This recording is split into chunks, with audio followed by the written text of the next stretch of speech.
ang pagtapos ni Ilimas sa paniniwala ng lahat na isang mahinang class ang Heavy Knight. Dahil kahit ang ama ni Ilimas na isang maharlika na itinuring siyang walang silbi dahil sa kanyang Heavy Knight class ay nagulat at hindi makapaniwala sa kanyang nakita kung paano tinalo ng ating bida ang isa sa pinakamalakas na classes at mas mataas pa ang level nito kumpara sa kanya. Kaya huwag na nating patagalin pa. Let's go! At kung ayaw mong mahuli sa bawat bagong upload, siguraduhin nakasubscribe ka sa ating YouTube channel.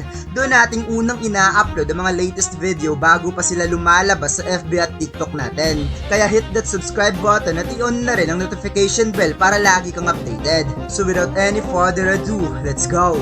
Matapos ma-activate ng ating bida ang kanyang Dragon Rage Death Gaze, itinutok ni Malice ang kanyang espada at sinabing para lang daw itong nag-activate ng isang simpleng skill sa harapan niya at huwag daw nitong isipin na kaya nitong tapatan ng kanyang kapangyarihan.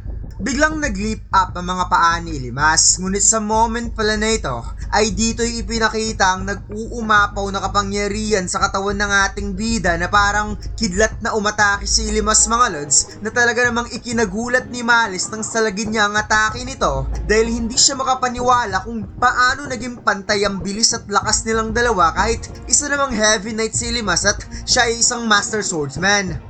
Ipinaliwanag ng ating bida na kaya sobrang bilis at lakas niya ay dahil sa kanyang Dragon Rage Death Gaze at ang kanyang The Upsetter title.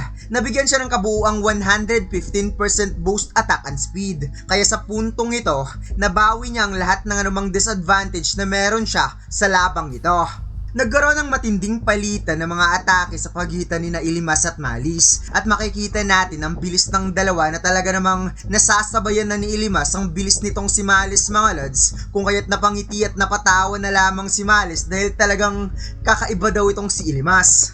Nagkatitigan nga dito ang dalawa at napatanong itong si Malice kung alam ba ni Ilimas ang kwento patungkol sa angel na may pakpak na wax.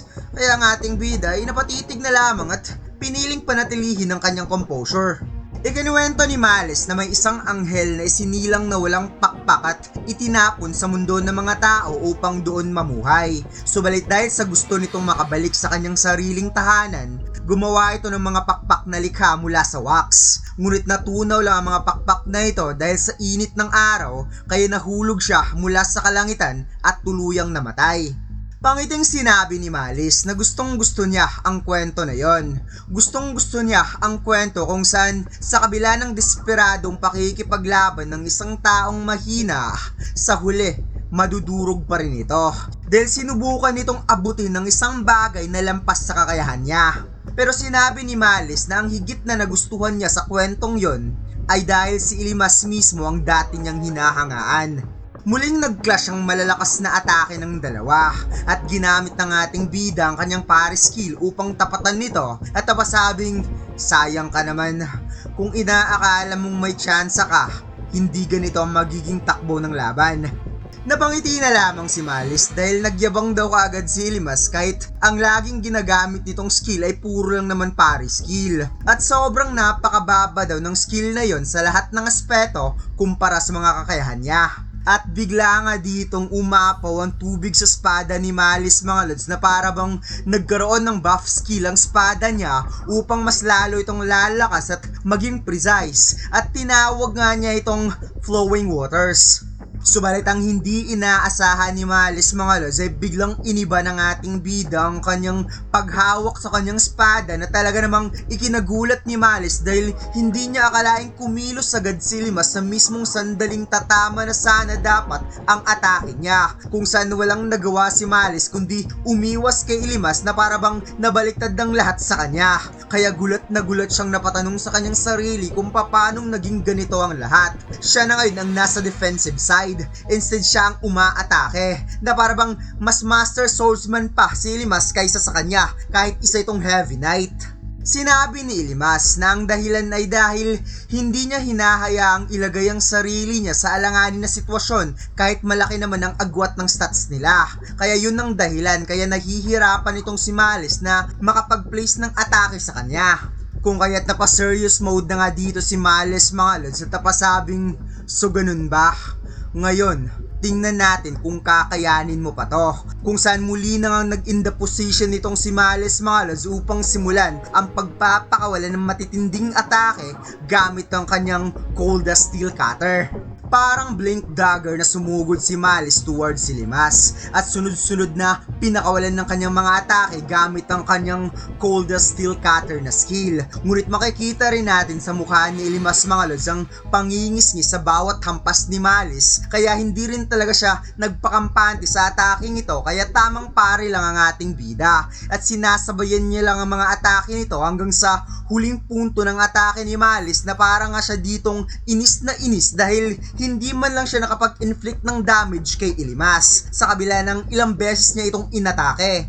Kalmadong binanggit ni Ilimas ang pangalan ni Malice at sinabing ang pinakamatinding kahinaan ng cold as steel cutter ni Malice ay nag-iiwan nito ng napaka-massive na opening sa depensa, kung saan isang hampas lang ni Ilimas sa espada ni Malice sa huli nitong atake ay tumalsik kagad ang espada nito, bagay na sobrang niyang ikinagulat, at ang espada ni Malice ay tumalsik at bumaon lang naman sa harapan ng kanyang ama. Sinabi ni Ilimas kay Malice na ang skill na cold as steel cutter ay nagpapalakas lang ng physical stats nito sa loob ng ilang segundo at nakadepende lang sa talento ng isang user kung gaano ito kadalas gamitin. Kaya hindi ito ganun kaspesyal.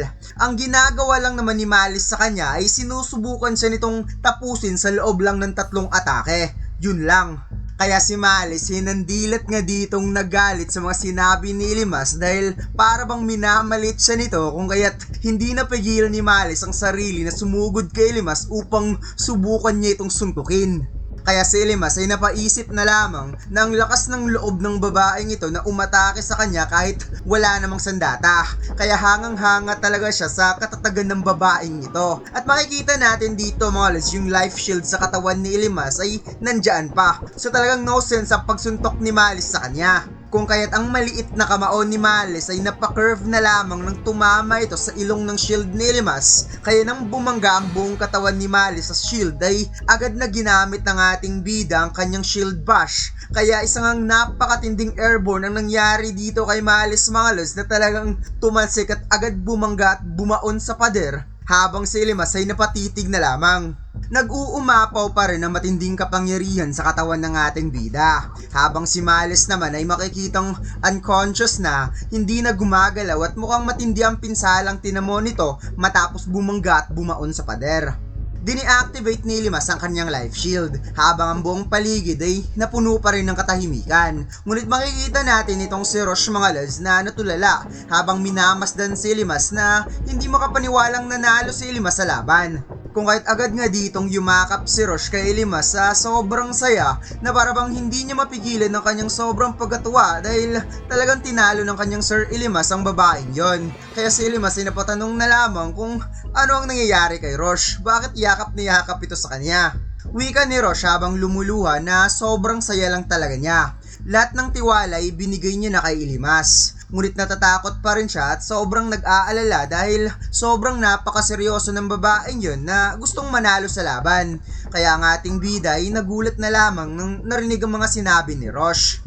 Hinawakan ni Ilimas ang ulo ni Rosh at pangiting sinabing nangyari ang lahat ng ito dahil sa iyo Rosh. Kaya sobra talaga siya nagpapasalamat. Kaya si Rosh ay napatitig na lamang kay Ilimas habang namumula ang pisngi na parang kinilig siya sa moment nila ngayon.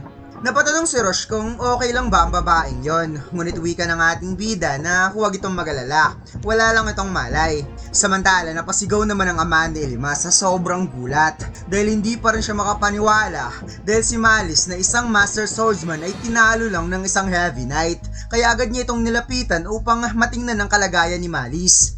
Habang si Ilimas naman ay seryosong napatanong sa kanyang ama na wikang, Count Isas, siguro naman ibibigay mo na ang kahilingan ko, hindi ba?